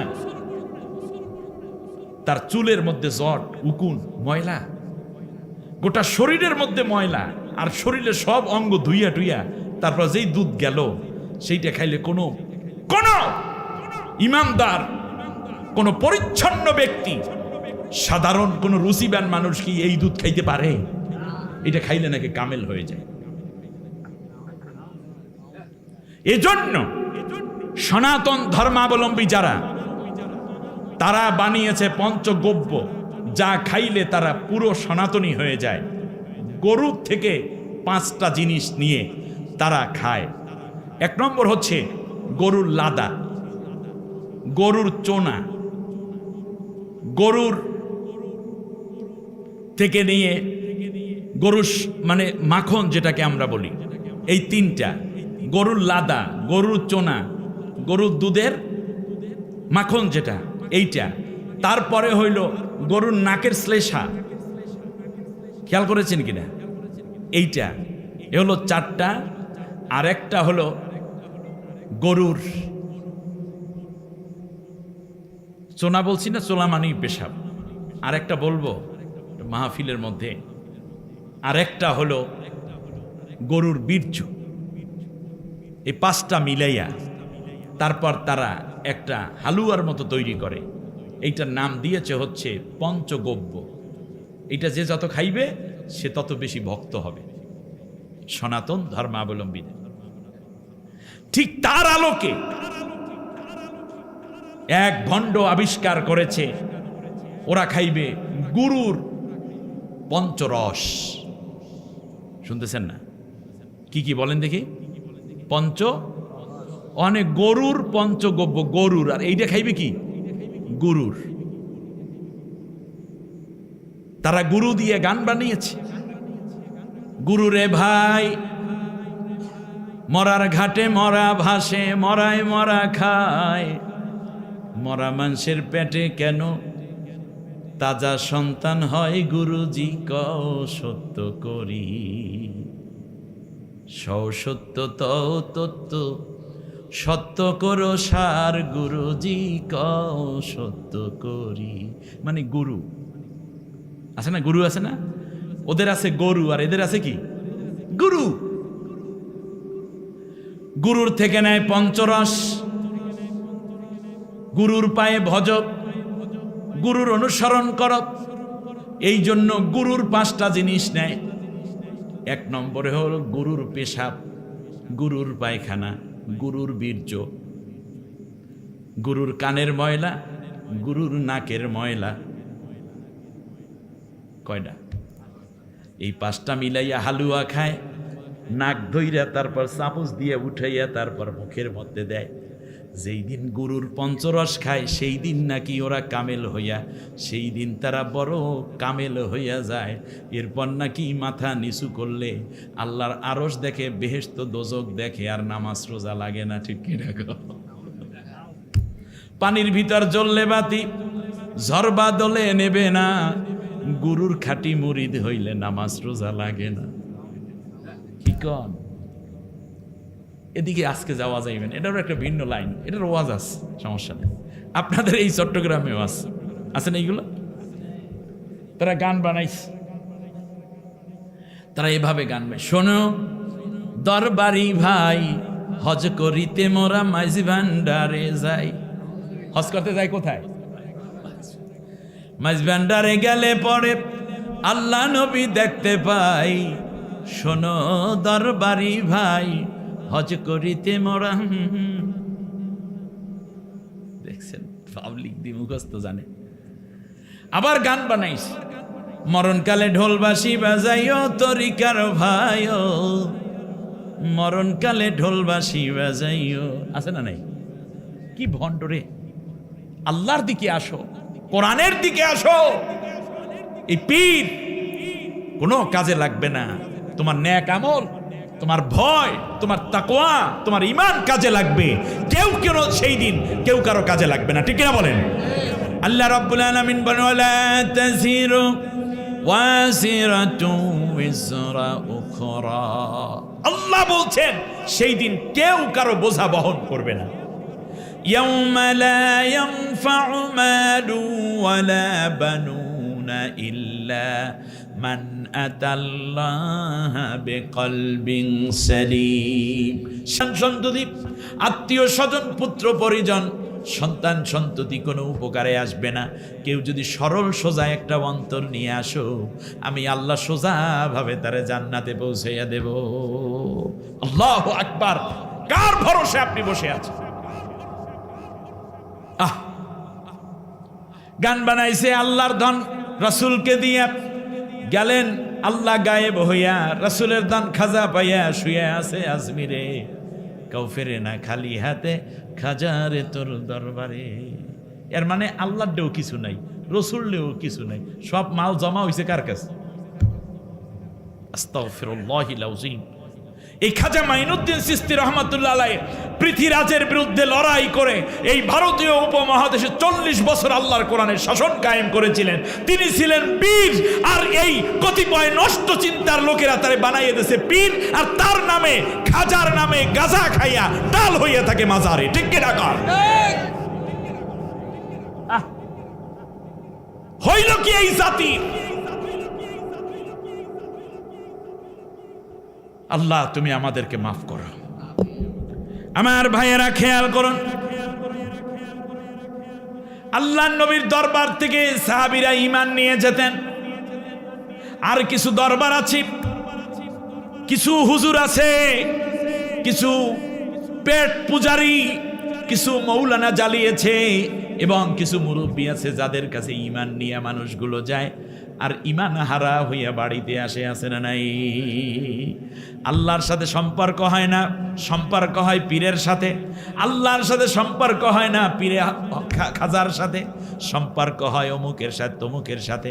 মনে রাখবেন, যেই মানুষগুলো আপনাকে আল্লাহর দিকে ডাকে না, তরিকার দিকে ডাকে, দলের দিকে ডাকে, ইজমের দিকে ডাকে, মনে রাখবেন আপনার পথ ভ্রষ্ট হয়ে গেছেন আপনি। অতএব যেই মানুষগুলো এসে বলে আসো আল্লাহর দিকে, যেই মানুষগুলো আপনার হাতে কোরআন তুলে দেয়, মনে রাখবেন এরা হক, হাদিস তুলে দেয় এরা হক। আর বাইরে যদি অন্য কোনো কেতাব, অন্য কোনো তরিকা, অন্য কোনো সবক দেয়, মনে রাখবেন সেই দিন থেকেই আপনি পথভ্রষ্ট হয়ে গেছেন। খুব আফসোস লাগে, বলতাম একটা কথা, কাছাকাছি বাজার আছে, বড় বাজার, কি মোহতারাম? বোমাংহাটে এই দিন গরু, বড় মানে গরু, মহিষ, ছাগল, ভেড়া এগুলো ওঠে না, বাজারে ওঠে গেছে।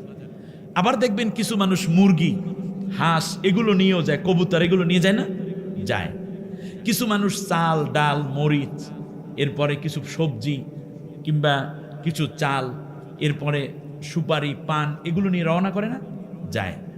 মূল বাজার হলো পানের বাজারে পান পাওয়া যায়, এরপরে গরুর বাজারে গরু নিয়ে রওনা করছে, ছাগলের দিকে বাজারে ছাগল, ডাল, মুরগি, ডিম এগুলো নিয়ে যায়।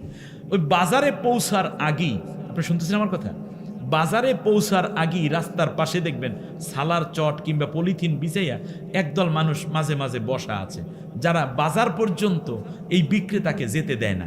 তারা বলে যে চাচা বাজারে যাইবেন কি, আমার কাছে বিক্রি করেন। মুরগি তো ঠিক আছে, এটা 500 টাকা দিয়ে দেবো। চাচা আপনি মুরব্বী মানুষ, আরে পোলা পাইন, তুমি এই ডাল 10 কেজি ডাল টেনে নেবে কেন, আমার কাছে বিক্রি করো। বাজার কিন্তু দেখা যায়, কিন্তু ওই পর্যন্ত যাইতে দেয় না। এখানে কি করে, ডালটাকে রেখে দেয়, বাজার দামেই দেবো, রাখো এখানে, 10 কেজি না বাস ডিম লইছেন চাচা? হ্যাঁ। কয় করে? তোমার চাচি 2 কুড়ি ডিম দিয়েছে, 40টা না? হ্যাঁ। গুইনা চাচা কত করে দেবো?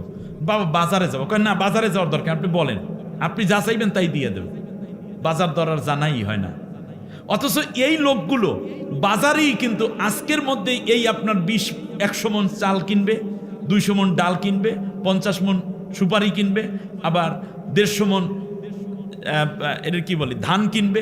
এই সন্ধ্যাবেলা কিন্তু ওই মহাজন বাজারে যারা তাদেরকেই দিবে, মাঝখান থেকে উনি 3000 টাকা লাভ করবে, 5000 টাকা, এইরকম কিনা। বাস এই তো বুঝছেন। আমার দেশের মানুষগুলো ঈমান জানার জন্য, ইসলাম জানার জন্য পাগল। জেনারেল শিক্ষিত মানুষগুলো, ইউনিভার্সিটির ছাত্রগুলো, রিটায়ারমেন্টে যাওয়া শিক্ষকগুলো, পুলিশ, র্যাব, গোয়েন্দা, ডিবি, ডিএসপি গুলো, কিংবা বয়স্ক হওয়া প্রাইমারির হেড টিচারগুলো, কলেজের প্রিন্সিপালগুলো, ইউনিভার্সিটির ভাইস চ্যান্সেলররা, এইরকম উচ্চ শিক্ষিত মানুষগুলো বয়সের একটা জায়গায় ইসলাম জানার জন্য দৌড় দেয়। ইসলামের বাজারে যাওয়ার আগেই খানকা খুললে বলছেন, ইসলাম না, আসেন আমার কাছে শিখাই দেব। কি করতে হবে? আমি সিস্তিয়া সাবরিয়া, আমি নকশেবন্দিয়া, আপনি মুহাম্মাদিয়া, আপনি মোজাদ্দাদিয়া, আসেন আপনি আহমদিয়া, আপনি এইটা কাদরিয়া, নকশেবন্দিয়া, বাস এখানে ইসলাম দিয়ে দেশ। মানে এই যে ফরিয়া, এদেরকে কি বলেন? মাঝখানে যে দোকান লই বসে কি বলেন? কি বলেন এটাকে? খুচরা ব্যবসায়ী যারা, ওদের কি বলেন? হকারি। এই হকারদের তালে পড়ে যায় বাংলাদেশের মানুষ। সত্য ইসলামের বাজারেই যাওয়ার সুযোগ পায়নি। দৌড় দিলে একটা মানুষ ইসলামের জন্য, ও ইসলাম না, আসেন আমার কাছে একটা সিল্লা দিয়ে দেন। আমি সিল্লা দিতে না করি নাই, কিন্তু সে তো জানতে চেয়েছে ইসলাম, সে জানতে চেয়েছে আল্লাহর কিতাব। আপনি শিখাইয়া দিলেন মুরব্বীর কিতাব, আপনি তো ইসলাম শেখাতে পারবেন না, কারণ হেদায়েতের কিতাব কোনটা? আসতে বললেন কেন? হেদায়েতের কিতাব কি? ঈমান শিক্ষার কোরআন কি? আল্লাহ রাব্বুল আলামিন বলেন, মা কুনতা তাদরি মাল কিতাবু ওয়ালাল ঈমান ওয়ালাকিন জাআলনাহু নূরান নাহদি বিহি মান নাশা। ও নবী, তুমি নিজেও জানতে না ঈমান কাকে বলে, কিতাব কাকে বলে। আমি আল্লাহ কিতাব নাজিল করে কিতাবের পরিচয় দিয়েছি, আর এই কিতাবের মধ্যে তোমাকে আমি ঈমানের শিক্ষা দিয়ে তোমাকে হেদায়েত দিয়েছি। সুবহানাল্লাহ বলেন। তুমি জানতে না ঈমান কাকে বলে। যতদিন কোরআন নাজিল না হয়েছে 40 বছর পর্যন্ত নবীর বয়স, কোনোদিন কি ঈমানের দাওয়াত নবী দিয়েছে? তার কোন কিতাব নবীকে ঈমান শেখালো? আপনি ঈমান শিখার জন্য অন্য এক কিতাব নিয়ে আসছেন কোত্থেকে? তওবা করতে হবে, তার কারণ এই কিতাব ঈমান শিক্ষার কিতাব নয়, বরং এক হকারি কিতাব, যা দিয়ে আমাদের ঈমান শিখি না, ঈমান ধ্বংস হয়, তা আজকে বিবেচনা করার সময় এসেছে। ভালো না লাগলে আপনি চলে যেতে পারেন, কিন্তু এই কথা আপনার শুনতে হবে। যদি একটা অক্ষর পড়তে হয়, একটা আয়াতও যদি সম্ভব হয় প্রতিদিন অনুবাদ সহ পড়েন, জানেন, আর যারা কোরআনের দিকে ডাকে তাদের সঙ্গী হয়ে যান। সময়ে প্রয়োজনে, অসময়ে প্রয়োজনে, সব সময় দেখবেন আপনি কোরআনের মধ্যেই আছেন। কোরআন আপনি না বুঝলে কিছুই বুঝলেন। হকারেরা পেয়ে বসেছে।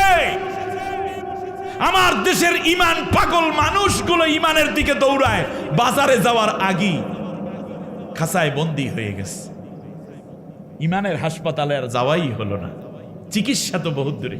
আল্লাহ তাআলা নবীজিকে বলেছেন, ওয়াজাদাকা দাল্লান ফাহাদা। শুনতেছেন আপনারা? নবী, তুমি হেদায়েত কি তুমি বুঝতে না? হেদায়েত পাওয়ার জন্য তুমি ছিলে পাগল পারা। এরপর আমি আল্লাহ রব্বুল আলামিন এই কোরআন নাজিল করে তোমাকে হেদায়েত দিয়েছি।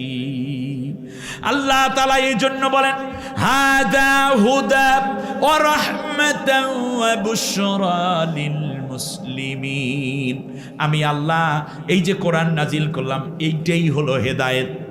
এইটা কি হেদায়েত? হেদায়েতের জন্য আল্লাহ তাআলা কি নাজিল করেছেন? এজন্য নবীকে বলেছেন, নবী তুমি হেদায়েতের জন্য পাগল পারা ছিলে, খুঁজে পাচ্ছি না, আমি এরপরে হেদায়েত নাজিল করেছি। এরপর আল্লাহ রাব্বুল আলামিন বলেন, ফামা তাবিআ হুদায়া ফালা খাউফুন আলাইহিম ওয়ালা হুম ইয়াহজানুন। আল্লাহু আকবার। এই হেদায়েতের অনুসরণ যারা করবে তাদের জন্য কোনো ভয় নাই, তাদের জন্য কোনো দুশ্চিন্তা নাই। সুবহানাল্লাহ। কেন আসবেন না আপনি কোরআনের কাছে? একটু খেয়াল করেন তো দেখি, একটু খেয়াল করেন। আচ্ছা, আপনারা গোশত কেনেন না মাঝে মাঝে বাজারে গিয়ে? কাপড় কেনেন না? বই পুস্তক কেনেন না বাচ্চাদের জন্য? এরপরে স্বর্ণালঙ্কার কেনেন না? আচ্ছা, তাহলে আপনাদের কাছে একটা প্রশ্ন করি, আপনারা গোশত কেনার জন্য লাইব্রেরিতে যান তাই না? এই পিছনের বাইরে যায় মনে হয় নাকি? গোশত কেনার জন্য কোথায় যান? কসাইয়ের দোকানে যান। এটা বুঝলেন, কারণ লাইব্রেরিতে গোশত পাওয়া যায় না। আর বই কেনার জন্য স্বাভাবিকভাবে হাসপাতালে যান, ঠিক না? কোথায় যান? লাইব্রেরিতে। ভালো করে বুঝেন। আর কাপড় চোপড় কেনার জন্য তো স্বাভাবিক থানায় যাইতে হয়, ঠিক না? কোথায়? হ্যাঁ। তাহলে এটা কেন করেন? তার কারণ হাসপাতালে বই পাওয়া যায় না, গোশতের দোকানে কাপড় পাওয়া যায় না, মাছের দোকান ছাড়া মাছ পাওয়া যায় না। তাহলে আপনি এতটুকু বুঝলেন যে গোশত কিনতে হইলে যেতে হয় কার কাছে? কসাইয়ের কাছে। কাপড় কিনতে হলে যেতে হয় বস্ত্রালয়। হ্যাঁ, এরপরে আপনি এতটুকু বুঝলেন যে বই কিনতে হলে যেতে হয় লাইব্রেরিতে, মামলা করতে যেতে হয় থানায়, দলিল করতে যেতে হয় রেজিস্ট্রি অফিসে। এই সব বুঝলেন। হেদায়েত, হেদায়েত নামক নিয়ামত যদি আপনি পেতে চান তাহলে আপনার আসতে হবে একটা কেতাবের কাছে। সেই কেতাবের নাম কি? তা আপনি তো আসেন নাই। কোরআনের কাছে না এসে কেউ যদি হেদায়েত পেতে চায় তাহলে ওই গোশতের দোকানে গিয়ে কাপড় তালাশের অবস্থায় পড়বে সে। যেই জিনিস যেখানে তালাশ করবেন সেখানে। ঠিক তেমনি যদি হেদায়েত পেতে চান তাহলে হেদায়েতের দোকানের নাম আল কোরআন। কোরআনের বাইরে আপনি হেদায়েত সম্ভব নয়, সম্ভব নয়, সম্ভব নয়। রাসূল সাল্লাল্লাহু আলাইহি ওয়াসাল্লাম বললেন, আব্দুল্লাহ কেঁদো না, তোমার বাবার জন্য আমি জামাটা খুলে দিচ্ছি। নবীর কাছে আসছে। তৃতীয় হচ্ছে, নবী আপনার জানাজা পড়াইতে বলছে। নবী বললেন, হ্যাঁ আমি জানাজাও পড়াবো। চতুর্থ, নবী তার জন্য স্পেশাল দোয়া করতে বলেছেন। আমার আব্বা বলে এটাও করব। নবীর জামা আব্দুল্লাহ ইবনে উবাইরকে গোসল করানোর পরে গায়ের মধ্যে নবীজির জামা পরানো হয়েছে। সুবহানাল্লাহ। গায়ের মধ্যে কার ঘাম মাখা জামা? কার গায়ে? আব্দুল্লাহ বিন উবাইর গায়ে। নবীজি রওনা করছেন জানাজা পড়ানোর জন্য। পিছন দিক থেকে ওমর রাদিয়াল্লাহু তাআলা আনহু জামাটা টেনে ধরলেন। বলল, ইয়া রাসূলুল্লাহ আপনি কোথায় যাচ্ছেন? এর জানাজা পড়তে যেমন যাবে না, তার কারণ ইসলামের মধ্যে থাইকা ইসলামের বহুত ক্ষতি করছে। বাহিরের মুশরিকদের সাথে, কাফেরদের সাথে আতাত করে করে আমাদেরকে ধ্বংস করে দিয়েছে। ইফকের ঘটনাকে কেন্দ্র করে আমাদেরকে এত বেশি ক্ষতি করেছে যা আমাদের জীবনের কোনো যুদ্ধে এত বড় ক্ষতি আমাদের হয়নি। সুতরাং নবী গো, কোনো কথা নাই, আব্দুল্লাহ বিন উবাইর জানাজা আপনি পড়তে যাবেন না। আল্লাহর নবী বললেন, ওমর, আল্লাহ রাব্বুল আলামিন যতক্ষণ আমাকে নিষেধ না করেন ততক্ষণ পর্যন্ত আমি থামব না। নবীজি যাচ্ছেন, এখন কি সাহাবীরা না দিয়ে পারবে? আর এক দুইজন নয়, 1133 জন সাহাবী হাজির। কার জানাজায়? আব্দুল্লাহ বিন উবাইর জানাজায়। আমার ভাইরা খুব ঠান্ডা মাথায় কথা নেন। এই আব্দুল্লাহ বিন উবাইর জানাজা আল্লাহর নবী পড়াবেন। তার আগে বললেন আব্দুল্লাহ, তার ছেলের নাম আব্দুল্লাহ ইবনে সলুল। আব্দুল্লাহ ইবনে উবাই ইবনে সলুল। ছেলের নাম আব্দুল্লাহ, বাবার নামও আব্দুল্লাহ। আব্দুল্লাহ অর্থ কি? আল্লাহর। নামটাও কত সুন্দর, চিন্তা করে। আল্লাহর নবী বলেন, আব্দুল্লাহ তুমি তোমার বাবার মুখের কাপড়টা সরাও। কাপড় সরাইয়া দেখতেছে হা করে আছে আব্দুল্লাহ ইবনে উবাই। বলে, মুখটা কি বন্ধ করতে পারো নাই? কয় না, বহুত চেষ্টা করছি আল্লাহর রসুল, মুখ বন্ধ করা যায় না, হা কইরা রইছি তো রইছি। আল্লাহর নবী তার মুখ থেকে লালা মোবারক এনে আব্দুল্লাহ ইবনে উবাইর মুখের মধ্যে দিয়ে বিসমিল্লাহ বলে থুতনির নিচে একটা হাত রাখলেন, মাথার উপরের দিকে আর একটা হাত রেখে একটু চাপ দিলেন। আস্তে করে মুখটা বন্ধ হয়ে গেল। গায়ের মধ্যে নবীজির জামা, মুখের মধ্যে নবীজির লালা। জানাজা পড়াইবেন নবী। বলুন, এই ব্যক্তি জাহান্নামে যাওয়ার কোনো সম্ভাবনা আছে নাকি? নাই। 1133 জন সাহাবী জামাতে হাজির, জানাজা পড়ছেন। কত বড় সৌভাগ্য আপনার আমার মনে হয়, কিন্তু আপনি কি জানেন মুনাফিক যে তার ঈমান কবুল না, আল্লাহ তারে কাফের কইছে, মুশরিক বলছে, ফাসিক বলছে, মিথ্যাবাদী বলছে, জালেম বলছে। আল্লাহর নবী জানাজা পড়ালেন, কবরের মধ্যে রেখে দেয়া হলো আব্দুল্লাহ ইবনে উবাইকে। বিশ্বনবী সাল্লাল্লাহু আলাইহি ওয়াসাল্লাম দাফন করার পরে এবার মুনাজাত দিয়ে কাঁদতেছেন। এই হাদিসের বর্ণনাকারী হচ্ছেন আব্দুল্লাহ ইবনে ওমর রাদিয়াল্লাহু তাআলা আনহুমা। ওমর রাদিয়াল্লাহু তাআলা আনহুর ছেলে, মুতাওয়াতির হাদিস, বহু সাহাবী এই হাদিস বর্ণনা করেছেন। কিতাবুত তাফাসির, জেলদে সানি, বুখারী শরীফ। বুখারী শরীফের দ্বিতীয় খণ্ডে সূরা তাওবার তাফসীর পড়ে দেখেন, সেখানে ডিটেইলস উল্লেখ আছে, দীর্ঘ হাদিস। আল্লাহর নবীর ব্যাপারে, এই দোয়ার ব্যাপারে বলতেছেই, আল্লাহর কসম করে বলি, এর আগে কিংবা পরে আল্লাহর রসুলকে কোন মৃত্যু ব্যক্তির কবরের পাশে দাঁড়াইয়া চোখের পানি ছেড়ে এত অঝর নয়নে আমি আব্দুল্লাহ কাঁদতে দেখি নাই।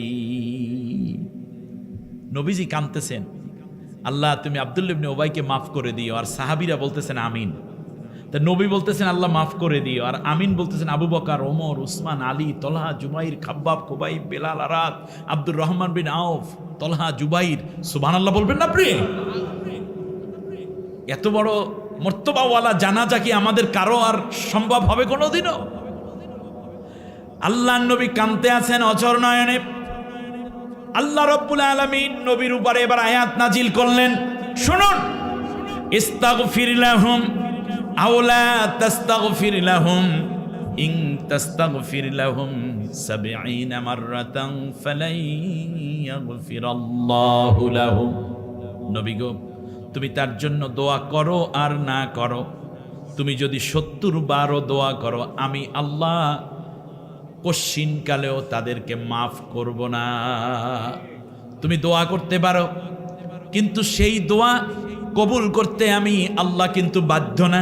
আল্লাহ কি বাধ্য দোয়া কবুল করতে? আমি আল্লাহ বাধ্য না। অতএব দোয়া তোমার দোয়ার জায়গায় রইল, আমি আল্লাহ রব্বুল আলামিন আব্দুল্লাহ ইবনে উবাইরে মাফ করব না কশ্চিনকালেও না। আল্লাহু আকবার। আল্লাহ রব্বুল আলামিন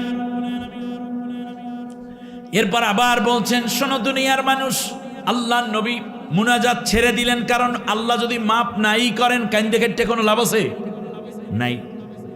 আরে কত মুরিদ এরকম আছে, মনে করে পিসা বেড়ে দিয়ে দোয়া করাইলি কবরে গুনাহ মাফ, অথচ সংসদে ইসলামের বিরুদ্ধে কথা বলে, আলেম ওলামা দেখলে টিটকানি মারে, ইসলামী আন্দোলনের কর্মীদেরকে জনমের মতো পিটায়, মিথ্যা মামলা দিয়ে ঘর ছাড়া করাইছে, ঠিক কিনা বলেন? ইসলামের পক্ষে নাই, দালালি কইরা কইরা নিজে ফুক দিয়া চলে, কোরআনের সত্য কথা বলে না, অথচ মনে করতেছে সে বড় বুজুর্গ হয়ে গেছে। মনে রাখবেন, এতে কোনো কাজ হবে না, ইসলামের রাস্তায় আগে আসতেই হবে, ঠিক কিনা? আল্লাহ রাব্বুল আলামিন এবার বলতেছেন, আল্লাহু লা ইয়াহদিল কওমাল ফাসিকিন। ও নবী, এই ধরনের পাপিষ্ঠ লোকদেরকে আমি কোনোদিন হেদায়েত দেই না। তুমি দোয়া করো আর না করো, তোমার দোয়া কিন্তু কবুল হবে না। আমি আল্লাহ কশ্চিনকালে ওদেরকে মাফ করব না। এবার আল্লাহ রাব্বুল আলামিন নবীকে সংশোধনী দিয়ে বলছেন, ওয়ালা তুসাল্লি আলা আহাদিম মিনহুম মাতা আবাদা। নবী কোনোদিন এরপর থেকে তুমি আর এইরকম মুনাফিক মারা গেলে তাদের জানাজা পড়তে আসবা না। তার কারণ এই জানাজা তো হয় মোমেনের, ওরা তো ঈমানদারি না। মুনাফিকরা কি? কাফের, মুনাফিকরা ফাসিক, মুনাফিকরা মিথ্যাবাদী, মুনাফিকরা জালেম, মুনাফিকরা জাহান্নামী। আল্লাহু আকবার কয় না? এদের জানাজা পড়ে লাভ আছে? কারণ এই ওয়াদাগুলো আমি জামালউদ্দিনের, এই সতর্কবাণী আমার না, আল্লাহর। আল্লাহ রাব্বুল আলামিন বলেন, জানাজা তো মুমিনের, সে ধনী হোক কিংবা গরিব হোক, যুবক হোক কিংবা বৃদ্ধ হোক, তো ঈমানই আনে নাই, এর ঈমানই কবুল হয় নাই। তার কারণ মুযাবযাবিনা বাইনা যালিকা লা উলাই ওয়ালা ইলাহা উলা, এরা শিরকের মধ্যেও থাকে, কুফরির মধ্যেও থাকে, জালেমের সাথেও থাকে, তাগুতের সাথেও থাকে, আবার ইসলামের মধ্যেও আইসা বলে, ওয়া ইযা লাকুল্লাযিনা আমানু ক্বালু আমান্না ওয়া ইযা খালাউ ইলা শায়াতিনিহিম ক্বালু ইন্না মাআকুম ইন্নামা নাহনু মুস্তাহজিউন। কাফেরের সাথে দেখা হলে বলে, ওরা এদিকেও নাই ওদিকেও নাই, ইসলামেও নাই ওদিকেও নাই, আবার যখন মোমেনের সাথে দেখা হয় তখন বলে আমরা খাঁটি ইমানদার হয়ে গেছি। আর যখন ইসলাম বিরোধীদের সাথে দেখা হয় তখন বলে আমরা তো আপনার দলই লোক, আবার বলা লাগে নাকি একটুখানি ঘুইরা মুইরা দেখলাম, সুবিধা মতো যখন দেখেন নাই চট কইরা বাইরেই আইসা পড়ছি, আর জোটে নাই। সুবিধাবাদী ওরা। ও নবী, তুমি এদের জন্য দোয়া করতে যেও না, এমনকি মরার পরে এই ধরনের মুনাফিকদেরকে আমার হাতে ছেড়ে দাও, ওদের জানাজা পড়তে তুমি আর আসবা না। এটা আমার কথা নাকি? সূরার নাম সূরা তাওবা 84 নম্বর আয়াত পড়ে দেখেন। এরপর আল্লাহ রাব্বুল আলামিন বলতেছেন, নবী তুমি কোনোদিনও এদের কবরের পাশে আসবা না। তার কারণ হলো এই যে ওয়ালা তাকুম আলা কবরিহি, ও নবী গো তুমি কোশ্চিন কালেও এদের কবরের পাশে আসবা না। তার কারণ হলো এই যে তুমি রহমাতুল্লিল আলামিন আর মুনাফিকের কবরে লানত নাজিল হয়। আল্লাহর কি নাজিল হয়? লানত নাজিল হয়। সুতরাং লানতের কোনো জায়গায় তুমি রহমাতুল্লিল আলামিন আসবে, এইটা আমি আল্লাহ রব্বুল আলামিন চাই না। আল্লাহু আকবার। আল্লাহ রব্বুল আলামিন বলছেন, শোনো, ওয়ালা'নাহুমুল্লাহু ওয়া লাহুম আযাবুম মুকিম। মুনাফিকদের উপরে আমি আল্লাহ লানত নাজিল করি। সূরা তাওবার 68 নম্বর আয়াতে ওদের কবরে আমি আল্লাহর লানত নাজিল হয়। সুতরাং তুমি এই কবরের পাশে রহমাতুল্লিল আলামিন কোনোদিন আর দাঁড়াইবে না। আল্লাহ রাব্বুল আলামিন এবার অন্য আয়াতে বলছেন, ইন্নাল মুনাফিকিনা ইউখাদিউনা আল্লাহ ওয়া হুয়া খাদিউহুম ফাইদা ক্বামু ইলাস সালাতি ক্বামু কুসালা ইউরাউনান নাস ওয়া লা ইয়াযকুরুনা আল্লাহ ইল্লা ক্বালিলা। মুনাফিকরা নামাজ পড়ে কিন্তু নামাজের মধ্যে শিথিলতার সাথে দাঁড়ায়, মনোযোগ নাই, মানুষকে দেখানোর জন্য নামাজ পড়ে। আল্লাহ রাব্বুল আলামিন বলেন ওরা আমি আল্লাহকে খুব কমই মনে করে। আরে এত রক্ত, এত জীবনের বিনিময়ে একটা সংসদ হলো, প্রত্যেক বক্তা বিসমিল্লাহির রহমানির রহিম বলবে, একটু কোরআনের আয়াত পড়বে, কোরআনের বিধানগুলো কায়েম করবে, এটাই হলো প্রাণের দাবি, ঠিক কিনা বলেন? আল্লাহকে স্মরণ করার কথা, এত বড় সুযোগ আল্লাহ তাআলা দিয়েছেন। আমি বিশ্বাস করি এ সংসদ কোরআনের সংসদ হবে ইনশাআল্লাহ। বলেন আল্লাহ রাব্বুল আলামিন বলেন, শোনো, মুনাফিকদের অন্তর আমি আল্লাহ মোহর করে দিয়েছি। তবা আল্লাহু আলা কুলুবিহিম ফাহুম লা ইয়ালামুন। সূরা তাওবার 93 নম্বর আয়াতে আল্লাহ রাব্বুল আলামিন বলেন, মুনাফিকের অন্তর তুমি যতই ইসলামের কথা বলো কোনোদিনও দাগ কাটবে না। আল্লাহু ইয়াশহাদু ইন্নাল মুনাফিকিনা লাকাযিবুন। আমি আল্লাহ নিঃসন্দেহে সাক্ষ্য দিচ্ছি মুনাফিকগুলো হচ্ছে একেবারে মিথ্যাবাদী। ওরা যতই বানাইয়া গুনাইয়া সুন্দর কথা বলতে চায়, আসলে কথার কোনো দাম নাই। সব কথা কি সত্য না মিথ্যা? মিথ্যা। ওয়ায়ুযিবুকা কওলাহুম, নবী ওয়াতুযিবুক, নবী তোমাকে আশ্চর্যান্বিত করবে তাদের কথা, মিষ্টি মিষ্টি কথা। নবী গো তুমি মিষ্টি কথায় গলে যাবে না, তার কারণ মুনাফিকদের কথা মিষ্টি, কাজ ইসলাম বিরোধী। আল্লাহ রাব্বুল আলামিন এবার বললেন, নবী তুমি ওদের কবরের পাশেও কোনোদিন দাঁড়াবে না। ইন্নাহুম কাফারু বিল্লাহি ওয়া রাসূলি ওয়া মাতু ওয়া হুম ফাসিকিন। আর ওরা এক আয়াতে বললেন কাফের অবস্থায় মরছে, আর এক আয়াতে আল্লাহ বলেন ওরা পাপিষ্ঠ অবস্থায় মারা গেছে। আল্লাহু আকবার। তাহলে বোঝা যায় মুনাফিকরা কোনোদিন জান্নাতে যেতে পারবে না। আমার ভাইরা, এজন্য আল্লাহ রাব্বুল আলামিন বলেছেন মুনাফিকরা কিছু মসজিদ তৈরি করে, সেই মসজিদের বৈশিষ্ট্য হলো ইনি অ্যারেস্ট করেন প্রথমে, তারপরে এই তিনজনের চেহারা আল্লাহ নবী নূর মোহাম্মদ জঙ্গিকে দেখাইছে, তখন ওই তিনজন মসজিদ ছাইরা যায় নাই, তার কারণ মসজিদ তারা বহুত ফজিলত নিয়ে বসে রয়েছে। কথা বোঝেন না কেন? এরপরে আল্লাহ নবী বলেন এই আরো কেউ বাকি আছে না? মসজিদে নববীতে তিনজন আছে, ওনারা বহুত বুজুর্গ, বহুত কামেল, বহুত আল্লাহ তাআলার নেককার মানুষ, সুতরাং এরা আসবে না। বলে ওই তিনজন কেন আগে? ওই তিনজনকে আনা হলো, তারপর যখন রিমান্ডে দেওয়া হলো তখন তারা সব ঘটনা খুলে বললো এই তিনজনকে কল্লা কাইটা তারপর বুঝাইয়া দিয়েছে যে মসজিদের মধ্যে ইসলামের বিরুদ্ধে ক্ষতি করার জন্য কিছু লোক এভাবে ওত পেতে বসে থাকে। আর আল্লাহর হুকুম হলো ফাইজা কুদিয়াতিস সালাতু ফান্তাশিরু ফিল আরদ ওয়াবতাগু মিন ফাদলিল্লাহ। যখন নামাজ শেষ হয়ে যাবে সাথে সাথে বের হয়ে পড়ো, জমিনের বুকে ছড়াইয়া পড়ো, হালাল রিজিক উপার্জন করো, আমি আল্লাহর বেশি বেশি করে স্মরণ করো। সুবহানাল্লাহ। তাই মসজিদে জেরা তারা বানাইছিল, উদ্দেশ্য ছিল এক, সেটা হচ্ছে এই যে মসজিদের উদ্দেশ্য ছিল এই যে এক নম্বর উদ্দেশ্য হচ্ছে যে দাওয়াতে দ্বীনের ক্ষতি করা। বৈশা বৈশা একামতে দ্বীনের কাজ যারা করে তাদের বিরুদ্ধে ফতুয়া বানানো, মাসলা বানানো এবং বিভিন্ন রকমের প্রোপাগান্ডা করা এবং ইসলামের নামে এখলাস করে আসল ইসলাম থেকে সরাইয়া নকল ইসলাম মানুষ দিয়ে মগজ দিয়ে ধোলাই করা। ঠিক কিনা বলো? এরকম লোক আমাদের সমাজেও আছে না নাই? কাইন্ডস অফ মুনাফিক। আব্দুল্লাহ ইবনে নামাজ পড়তো, রোজা রাখতো, নবীর পিছে নামাজ পড়তো, কিন্তু একামতে দ্বীনের কাজে যাইতো না। ওহুদের ময়দানে যায় নাই, বদরে যায় নাই, খন্দকে যায় নাই, বরং যারা যেত তাদের বিরুদ্ধে প্রোপাগান্ডা করতো। কইতেছে আমরা এখানে এসে নামাজ পড়ি, যুদ্ধের ময়দানে যাওয়া লাগবে কেন? রাসূল সাল্লাল্লাহু আলাইহি ওয়াসাল্লাম নিজে গেছেন। তো যখন জিহাদের ডাক আসে, ইকামতে দ্বীনের ডাক আসে, তখন সওয়াবওয়ালা মসজিদ ছাইরা মাঠে গিয়া জিহাদের ময়দানে নামাজ পড়াই সবচেয়ে বড় সওয়াবের কাজ। আব্দুল্লাহ ইবনে উবাই নামাজে ছিল, রোজায় ছিল, দাড়িতে ছিল, টুপিতে ছিল, তাসবিতে ছিল, রোজায় ছিল, তাহাজ্জুদে ছিল, তেলাওয়াতে ছিল, শুধুমাত্র একামতে দ্বীনের কাজ করেন নাই বিদায় সে হয়েছিল মুনাফিক। এই কারণ সে যাবে জাহান্নামে। আমাদের সমাজে এরকম কিছু মুসল্লি আছে না নাই? তারা কি এক নম্বর কাজ হচ্ছে তাদের কাজ, এক নম্বর কাজ হবে কি? আমি 5টা কাজ এখানে আল্লাহ বলেছেন, শোনো। এক নম্বর হচ্ছে ইসলামী দাওয়াতে দ্বীন, একামতে দ্বীনের কাজের ক্ষতি সাধন করা হচ্ছে এই লোকদের কাজ। এরা মসজিদে বৈশা বৈশা এই আকাম করে। দ্বিতীয় হচ্ছে তারা তাওহীদকে ধ্বংস করবে। দ্বিতীয় কি বলেন তো দেখি? হ্যাঁ, তারা একটা কাজ করবে, কুফরা। তারা কি করবে? সেখানে কুফরি অর্থাৎ মুনাফিক হওয়ার কারণে তারা কোন মতবাদ প্রতিষ্ঠা করবে? এই যে আমাদের দেশে অনেক বুজুর্গ বলছে না যে অমুক ইসলামী দলকে ভোট দেওয়া জায়েজ নেই। তা কোন দলকে জায়েজ সেটা বলে নাই যদিও, কিন্তু তার দ্বারা কি ইসলাম বিজয় হলো নাকি তাগুতের ঘাড়মোটা হলো? এটাই হলো তাদের কাজ, পরামর্শ। এরকম কিছু বুজুর্গ পীর আপনারা পাবেন। এটা আল্লাহ তাআলা কোরআনের মধ্যে বলেছেন, অতাফরিকম বাইনাল মুমিনিন।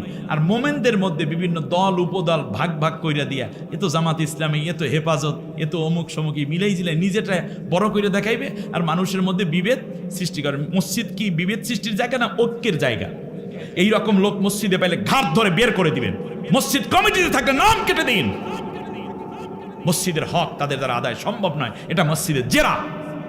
ইমামের বিরুদ্ধে, খতিবের বিরুদ্ধে কথা বলে একত্রিত হইয়া এরকম কিছু গ্রুপ মসজিদে খুঁজে পাওয়া যায় কি যায় না? এরপর আল্লাহ রব্বুল আলামিন বলতেছেন, শোনো, এরপর তারা একেবারে কসম খেয়ে বলবে, ওয়ায়াহলিফুনা ওয়ালা ইয়াহলিফুন্না ইন্না আরাদনা ইল্লাল হুসনা। তারা বলবে যে আমরা ইখলাসের সাথে ইসলামের কাজ করি, আল্লাহর কসম ইসলাম ছাড়া আমাদের আর অন্য কোনো উদ্দেশ্যই নাই। আসলে ইসলামের জনমের মতো ক্ষতি করাই তাদের মূল উদ্দেশ্য। এরপরে তাদের আরেকটা কাজ, আল্লাহ ও রসুলের বিরুদ্ধে যারা তাদেরকে সহায়তা করা, এটা তাদের কাজ। ষড়যন্ত্র বাস্তবায়নে তারা ইখলাস দেখাতে গিয়ে আল্লাহর নামে পর্যন্ত কি করে? কসম পর্যন্ত করে। আর আল্লাহ তাআলা বলছেন যে রসুল, এখন থেকে আর তুমি কোনোদিনও এইরকম লোকদের হাতে মসজিদের আমানত যেন না হয়। মনে রাখবা, যেই মসজিদ এটা যা আছে এটা হলো জুরুফিন হার, জাহান্নামের কিনারে এই মসজিদ। এই মসজিদে যারা থাকবে এগুলো যাবে কোথায়? জাহান্নামে। আরেকটা মসজিদ হলো জান্নাতের মধ্যে। সুবহানাল্লাহ পড়েন। আফামান উসসিসা বুনিয়ানাহু আলা তাকওয়া। তাকওয়ার একটা মসজিদ আছে। সুবহানাল্লাহ পড়েন। যে মসজিদে আল্লাহর দ্বীনের কথা সত্যভাবে বলা যায়, সঠিকভাবে খতিব বক্তব্য দিতে পারেন, কোরআনের কথা বলতে পারেন এবং এটা পুরো সাপোর্ট দেয়। অতএব মনে রাখো, ইন্নামা ইয়ামুরু মাসাজিদাল্লাহি মান আমানা বিল্লাহি ওয়াল ইয়াউমিল আখির ওয়া আকামাস সালাতা ওয়া আতাজ যাকাতা ওয়া লাম ইয়াখশা ইল্লাল্লাহ। এই লোকেরাই মসজিদ পরিচালনা করবে যারা একমাত্র আল্লাহর উপরে বিশ্বাস করেছে। দ্বিতীয় হচ্ছে পরকালকে বিশ্বাস করে, নামাজ কায়েম করে। শুধু নামাজ পড়ে না, বরং রাষ্ট্রে নামাজ প্রতিষ্ঠিত হোক এই সংগ্রাম যারা কামনা করে। সুবহানাল্লাহ পড়েন। এরপরে যাকাত দেয়, আল্লাহ ছাড়া অন্য কাউকে ডরায় না। কিসের বুলেট, কিসের জেল, কিস ফাঁস, এগুলো কিচ্ছুকে তারা পরোয়া করে না। আল্লাহর দিন প্রতিষ্ঠায় তারা নির্ভীক। সুবহানাল্লাহ বলে। আল্লাহ সুবহানাহু ওয়া তাআলা আজকে যেই কথাগুলো আমাদেরকে শোনালেন, এর উপরে আমল করে মুনাফিকি জিন্দিগি থেকে খাঁটি ইমানি জিন্দিগিতে শামিল হওয়ার তৌফিক দান করুন। আমিন। সুবহানাকাল্লাহুম্মা বিহামদিক আশহাদু আল্লা ইলাহা ইল্লা আনতা আস্তাগফিরুকা ওয়া আতুবু ইলাইক। আসসালামু আলাইকুম ওয়া রাহমাতুল্লাহি ওয়া বারাকাতুহু। সম্মানিত ভাইরা, একটু দেখি, আমার তো যেতে হবে এই রাতে। কালকে 9টায় ঢাকাতে একটা গুরুত্বপূর্ণ প্রোগ্রাম ডাক্তারদের নিয়ে, প্রায় 5 শতাধিক ডাক্তার থাকবেন সেখানে। স্বাভাবিকভাবে আমাকে যেতে হচ্ছে। গাড়িরও টিকিট করা আমার ভাইরা মেহেরবানি করে অনেকগুলো কাজ করেছে। আমি খুব খুশি আমার এই তরুণ যুবক ভাই